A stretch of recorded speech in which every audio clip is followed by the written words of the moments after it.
Vote পরবর্তী হিংসার শিকার হওয়া পরিবারগুলির পাশে দাঁড়াতে এবার তিনটি বিশেষ তথ্য অনুসন্ধানকারী দল গঠন করল তৃণমূল কংগ্রেস। শুক্রবার দলের পক্ষ থেকে জানানো হয়েছে, শনিবার থেকেই এই দলগুলি বিভিন্ন জেলায় আক্রান্তদের বাড়ি পরিদর্শন করবে, দেখা করবে বিজেপির হাতে নিহত ও ঘরছাড়া হওয়া কর্মীদের পরিজনদের সঙ্গে। কেন এই তৎপরতা?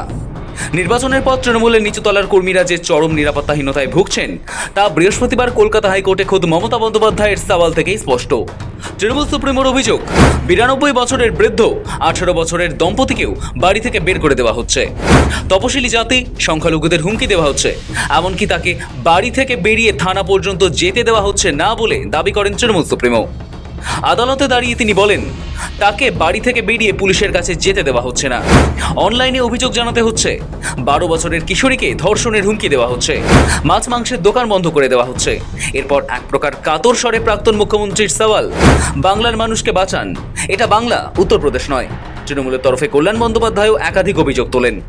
কল্যাণ বন্দ্যোপাধ্যায়ের জোর সওয়াল, তৃণমূল কংগ্রেসের পার্টি অফিসে আক্রমণ হয়েছে, ব্রুটালি অ্যাসল্ট করা হয়েছে সমর্থকদের, তাদের আর্জেন্ট মেডিকেল ট্রিটমেন্ট দরকার।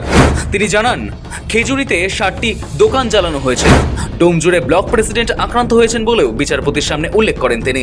কল্যাণ বলেন, আগের বারের থেকেও বেশি ভোট পরবর্তী সংঘর্ষ হচ্ছে, প্রশাসন কোনো নিরাপত্তা দিতে পারছে না।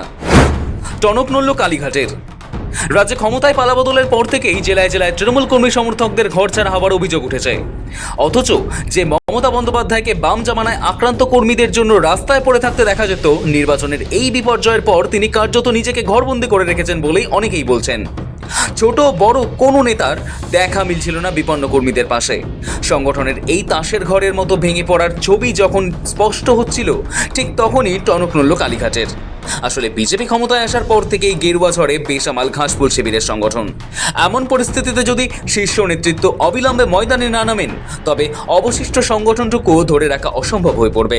সেই ড্যামেজ কন্ট্রোল বা ক্ষত মেরামতের লক্ষ্যেই এবার সাংসদ ও বুদ্ধিজীবীদের নিয়ে গঠিত এই 3 দল জেলা সফরে বেরোচ্ছে। ব্যুরো রিপোর্ট, সময়, কলকাতা।